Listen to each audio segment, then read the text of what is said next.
రైతుల కోసం జగన్మోహన్ రెడ్డి గారు ఎన్నో సంక్షేమ పథకాలను ప్రవేశపెట్టి రైతు భరోసా కేంద్రాలను ఏర్పాటు చేసి ప్రతి నిమిషం రైతు కోసం ఆయన ఆరాటపడటం జరిగింది. ముఖ్యంగా తన తండ్రి ఆశయాలు నెరవేర్చాలనేటటువంటి ఆలోచనతో ఎవరైతే హరితాంధ్రప్రదేశ్ నిర్మాతగా ఇక్కడ ఉన్నటువంటి రైతులకు ఉచిత విద్యుత్ వంటి పథకాలను ప్రారంభించి రైతుల్ని మహారాజులుగా చూడాలి, రారాజులుగా చూడాలి అని చెప్పేసి రాజశేఖర రెడ్డి గారు అనుకున్నారు. ఆ రాజశేఖర రెడ్డి గారి ఆశయాల్ని ముందుకు తీసుకెళ్లినటువంటి వ్యక్తి జగన్మోహన్ రెడ్డి గారు. ఇవాళ రైతులు నీరు కూడా లేకుండా పంటలు వండేటటువంటి పరిస్థితి లేక ఆకుమళ్ళు బీడువారిపోతా ఉంటే ఏం చేయాలో తెలియని ఆకుమళ్ళు ఎండిపోతూ నేల బీడివారిపోతా ఉంటే చాలా ఇబ్బందులు పడుతుంటే ట్రాన్స్ఫార్మర్ పనిచేయటం లేదు, లేకపోతే వర్షాలు కురుస్తున్నా కూడా వర్షాలు లేవు అనేటటువంటి అబద్ధపు మాటలు చెప్తూ రైతులను ఇబ్బందులు పెడుతున్నటువంటి పరిస్థితి రాజానగరం నియోజకవర్గంలో కనిపిస్తుంది.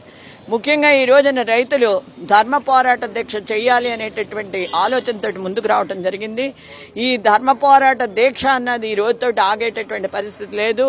ప్రతి ఒక్క గ్రామానికి చివరి నీటి పట్టు సాగునీరు కానీ తాగునీరు కానీ అందే వరకు కూడా పోరాటం చేయాలి అనేటటువంటి ఆలోచన ఇవాళ రైతులు తీసుకోవడం జరిగింది. ఖచ్చితంగా ఆ రకమైనటువంటి పోరాటానికి జక్కంపూడి కుటుంబం ముందుకు నడిపిస్తామని చెప్పేసి తెలియజేస్తున్నాం. అవసరమైతే నేను ఆమరణ నిరాదీక్ష కూర్చోవడానికి కూడా సిద్ధంగా ఉన్నాను.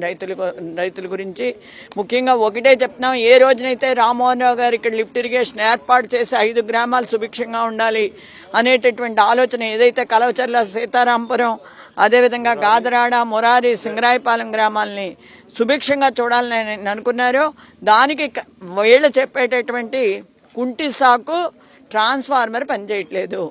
మీకు మట్టి తోలుకుంటున్నారు. పోలవరం కాలగట్టు దాన్ని పూర్తిగా ధ్వంసం చేస్తారు. ఎక్కడ పెడితే అక్కడ కొండలు తవ్వేస్తున్నారు, చెరువుల్లో మట్టి తోలుకుపోతున్నారు. మీకు మట్టి తోలుకోవటానికి, రేషన్ బియ్యాన్ని దోసుకుపోవటానికి, ఇవన్నిటిని దోపిడీ చేయడానికి ఉన్నటువంటి ఓపిక రైతులకి నీరు అందించడంలో లేదా అని చెప్పేసి కూటమి నాయకుల్ని ప్రశ్నిస్తున్నాం.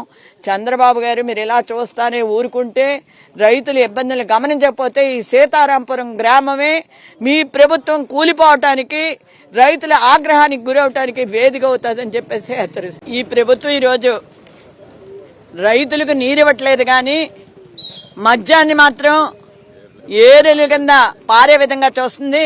ఇవాళ కూడా చంద్రబాబు నాయుడు గారు చెప్తున్నారు కొత్త పాలసీలు తీసుకొస్తామని. మీరు ప్రజలకు ఇచ్చేది ప్యాకాట్ క్లబ్లును లేదా మద్యం దుకాణాలు ఇస్తున్నారు తప్ప ఏది చేయట్లేదు.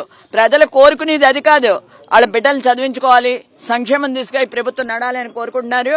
అది ఏ రకంగానూ నడవట్లేదు. వైఎస్ఆర్ కాంగ్రెస్ పార్టీ అధీనంలో ఉన్నటువంటి ఆ రోజున జగన్మోహన్ రెడ్డి ప్రభుత్వమే సంక్షేమ ప్రభుత్వం. ఇవాళ సంక్షేమంలో జనాలను పడేస్తూ ప్రజలను ఇబ్బంది పెట్టేటటువంటి ప్రభుత్వం నడుస్తుంది. ఈరోజు సీతారాంపురంలో ఉన్నటువంటి రైతులందరూ కూడా ధర్మ పోరాటం చేస్తా ఉన్నారు. ఈ దీక్షకి ముఖ్యంగా సంఘీభావం తెలుపుతూ జక్కంపూడి విజయలక్ష్మి గారు అలాగే నేను ఇద్దరం కూడా వచ్చి ఈ రైతులందరికీ కూడా సంఘీభావం తెలియపరిచాం.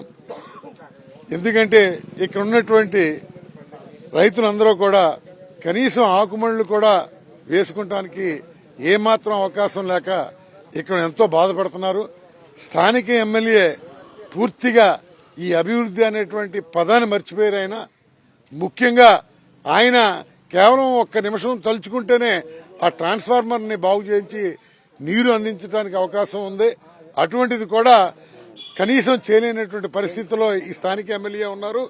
అలాగే ఈ రాష్ట్ర ప్రభుత్వం కూడా అన్ని రంగాల్లోనూ వైఫల్యం చెందింది. ముఖ్యంగా వాళ్ళు ఇచ్చినటువంటి వాగ్దానాలన్నీ కూడా తొంగలోకి తొక్కి కనీసం సన్నకారు రైతులను కూడా ఆదుకోలేనటువంటి పరిస్థితుల్లో ఈ రాష్ట్రం ఉంది అంటే ఎంత దౌర్భాగ్య పరిస్థితి ఉందో మీరందరూ ఆలోచించుకోవాల్సినటువంటి అవసరం ఉంది. తప్పకుండా రైతులు అందరూ బాసటగా నిలబడతాము. అలాగే మరి శ్రీమతి విజయలక్ష్మి గారు, నేను, రాజా గారు, అందరూ గణేష్ గారు అందరం కలిసి ఈ దీక్షని కొనసాగే విధంగాను మా కోరికలు నెరవేరేదాకాను మేము ఉంటాం. అలాగే మేడం చెప్పారు ఇప్పుడే ఆమరణ నిరాహార దీక్ష కూడా చేస్తానని చెప్పారు. ఆవిడ ఎంత కంకణబద్దురాలై ఉన్నదో చూడండి. ఒక సామాన్య రైతుకి బాసటగా నిలబడాలనేటువంటి ఉద్దేశంతో అంత చక్కగా ఆవిడ ఆమరణ నిరాహార దీక్ష చేస్తానని చెప్పడం అన్నది మా వైఎస్ఆర్సీపీ పార్టీ యొక్క నిబద్ధతకు ముఖ్యమైనటువంటి నిదర్శనం. అందుకని మన రైతులందరికీ కూడా సంఘీభావం తెలియపరుస్తున్నాను.